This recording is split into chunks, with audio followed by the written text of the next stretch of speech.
যুক্তরাষ্ট্রের ফ্লোরিডায় নৃশংস হত্যার শিকার পিএইচডি শিক্ষার্থী জামিল আহমেদ লিমনের মরদেহ দেশে আনা হয়েছে। শাহজালাল আন্তর্জাতিক বিমানবন্দরের পরিবারের কাছে লিমনের মরদেহ হস্তান্তর করা হয়। এ সময় স্বজনরা দ্রুত হত্যার বিচার দাবি করেন। পরে পররাষ্ট্র প্রতিমন্ত্রী শামা ওবায়েদ জানান, সুবিচার নিশ্চিতের জন্য যুক্তরাষ্ট্রের সঙ্গে যোগাযোগ চলছে। মেধাবী তরুণ জামিল আহমেদ লিমন উচ্চশিক্ষার স্বপ্ন নিয়ে গিয়েছিলেন যুক্তরাষ্ট্রে। নির্মম হত্যার শিকার হয়ে দেশে ফিরলেন নিথর শরীরে কফিনবন্দি হয়ে। সোমবার সকালে এমিরেটস এয়ারলাইন্সের একটি ফ্লাইটে লিমনের মরদেহ শাহজালাল আন্তর্জাতিক বিমানবন্দরে এসে পৌঁছায়।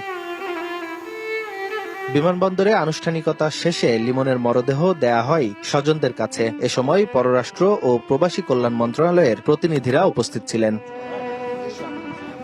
বিমানবন্দর থেকে মরদেহ নেওয়া হবে জামালপুরে, সেখানেই পারিবারিক কবরস্থানে দাফন হবে।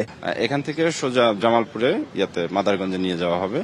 বাদ মাগরিব জানাজা সম্পন্ন হবে। দ্বিতীয় আমার ছেলেকে এইভাবে যে মরতে হবে জানি না, উপরওয়ালা জানে কি কষ্ট দিছে, এটাই আমার কাছে কষ্ট। বিমানবন্দরে বাংলাদেশি দুই শিক্ষার্থীর করুণ পরিণতি আর সুবিচারের বিষয়ে কথা বলেন পররাষ্ট্র প্রতিমন্ত্রী। 200-র বেশি সার্ভিস ও ফিচারে লেনদেনের সব বিকাশ অ্যাপে সম্ভব।